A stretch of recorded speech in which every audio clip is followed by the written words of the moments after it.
বিএনপির একজন ভালো লোক যদি এখানে চেয়ারম্যান বানান বা উপদেষ্টা বানান, তাও আমাদের কোনো আপত্তি নাই। এটা কি জামাত ইসলামের ব্যাংক? জামাত ইসলামের ব্যাংক না। বাংলাদেশ ব্যাংকের হয়ে যারা ইসলামী ব্যাংকে রক্ষা করবে, এরকম দুইজন দায়িত্বশীল মন্ত্রী যখন উল্টাপাল্টা আইন বহির্ভূত এবং মিথ্যা বক্তব্য দিয়েছেন, সরকারের সামান্য 3 মাসের ব্যবধানে এত বড় ব্যর্থতার পরিচয় দেবে, এটা জাতি কখনো কল্পনা করতে পারে নাই।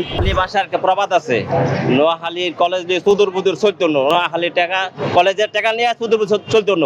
সে ইসলামী ব্যাংক নিয়েও যেন কোনো মানুষ, কোনো দুর্নীতিবাজ, কোনো চোর, কোনো ডাকাত যেন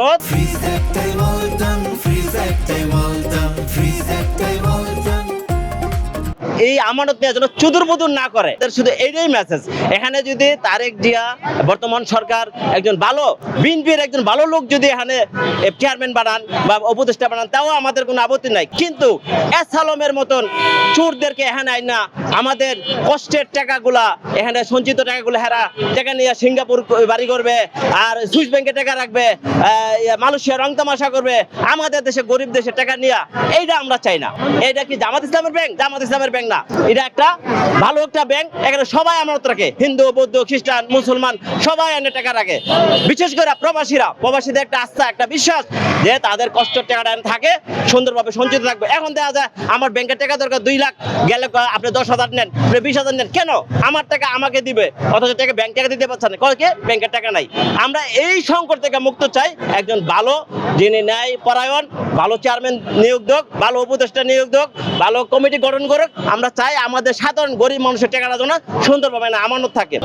সরকারের সামান্য 3 মাসের ব্যবধানে এত বড় ব্যর্থতার পরিচয় দেবে, এটা জাতি কখনো কল্পনা করতে পারে নাই। কারণ হচ্ছে, সবচেয়ে বড় আশঙ্কার জায়গাটি হচ্ছে, যদি কোনো লুটেরা ব্যাংক দখলদার ব্যক্তির হাতে যদি আবার ইসলামী ব্যাংকের নেতৃত্ব দেওয়া হয়, বাংলাদেশের অন্যান্য ব্যাংকগুলি কিন্তু ঝুঁকির মধ্যে পড়বে।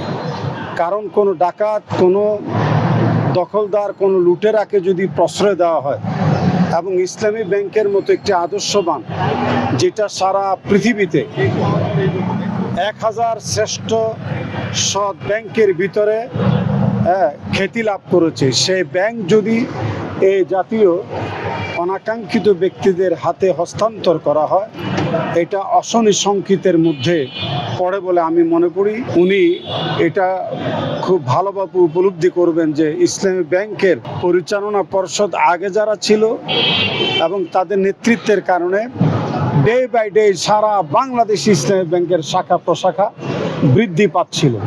আমাদের আজকে ভোট ভেঙে দেওয়ার মাধ্যমে আমাদের এখানে আর আন্দোলন করার কথা ছিল না, কিন্তু সংসদে আইনমন্ত্রী এবং স্বরাষ্ট্রমন্ত্রীর যে বক্তব্য, তারা যে মিথ্যা এবং অসত্য বক্তব্য দিয়েছেন এবং তারা যে আইনের ব্যাখ্যা দিয়েছেন, তাতে আমরা দেখেছি যে তাদের কথার মাধ্যমে এসালামকে ফিরিয়ে আনার একটা দূরভিসন্ধি লক্ষ্য করা গেছে। এই দূরভিসন্ধির কারণেই আমরা আবার, আপনারা দেখেছেন যে যখন ভোট ভেঙে দিয়েছে, আমরা কিন্তু কর্মসূচি আর করিনি, স্থগিত করেছি। কিন্তু সংসদে 2 জন যারা আইনের সাথে জড়িত এবং যারা এই বাংলাদেশ ব্যাংকের হয়ে যারা ইসলামী ব্যাংকে রক্ষা করবে, এরকম 2 জন দায়িত্বশীল মন্ত্রী যখন উল্টাপাল্টা আইন বহির্ভূত এবং মিথ্যা বক্তব্য দিয়েছেন, তখন আমরা দেখেছি যে অতীতে তাদের সাথে এই এসালামের, তারা গ্রেপ্তার হয়েছে এসালামের বাসা থেকে, তারা বাংলাদেশে ফিরে এসে এসালামের গাড়িতে নিয়ে সম্বর্ধনা দিয়েছে। আবার তাদের কথাবার্তাতে এসালামকে পুনঃ প্রতিষ্ঠা করার জন্য তারা চেষ্টা করেছে, যার কারণেই আমরা এখানে আবার কর্মসূচি দিতে বাধ্য হয়েছে। আপনারা জানেন যে যখন কোনো বাড়িতে ডাকাতি হয়, যখন সেই পুলিশ গিয়ে সেই ডাকাতির মালামাল উদ্ধার করে, সেই ডাকাতির মাল উদ্ধার করে তার পুলিশ সেই মাল আবার ডাকাতকে ফেরত দেয় না, সেই মাল আবার প্রকৃত যায় মালিক, যিনি থানায় জিডি করেছে, তাকেই মাল ফেরত দেওয়া হয়। তাহলে বিগত 2017 সালে এসালাম যে ডাকাতির মাধ্যমে যে ইসলামী ব্যাংককে লুণ্ঠন করেছে, যে মালিকদের কাছ থেকে ইসলামী ব্যাংক তার এই শেয়ার কেড়ে নিয়েছে, এখন সরকার উচিত হলে সেই এসালাম থেকে সেই মালামাল উদ্ধার করে আবার প্রকৃত মালিকদের কাছে ফিরিয়ে দেবে। ওদিন যে আমরা সচিবালয়ে গিয়েছিলাম, সচিবালয়ে আমরা অর্থমন্ত্রীর নিকট আমরা আমাদের স্মারকলিপি পেশ করেছি। এরপরে আমরা বাংলাদেশ ব্যাংকের নিকট আমাদের স্মারকলিপি পেশ করেছি। বাংলাদেশ ব্যাংক আমাদেরকে ডেকেছেন ডেকে বাংলাদেশ ব্যাংকের একজন ডেপুটি ডিরেক্টর, যিনি এই ব্যাংকের পরিচালনা পর্ষদ তৈরির দায়িত্বে আছে, তিনি আমাদের সাথে বসেছেন। তিনি আমাদের প্রত্যেকটা দাবির সাথে সম্পূর্ণরূপে একমত পোষণ করেছেন এবং তিনি বলেছেন আপনাদের এই দাবির সাথে আমরা সম্পূর্ণ একমত পোষণ করতেছি এবং আপনাদের এই দাবি বাস্তবায়নের জন্য আমরা যখন পরিচালনা পর্ষদ গঠন করব আমরা সেখানে ভূমিকা রাখব। আমরা আমাদেরকে তিনারা যেভাবে বুঝেছেন, আমরা যা বলেছি সমন্বয় হওয়ার পরেই আমরা স্বাভাবিকভাবে ফিরে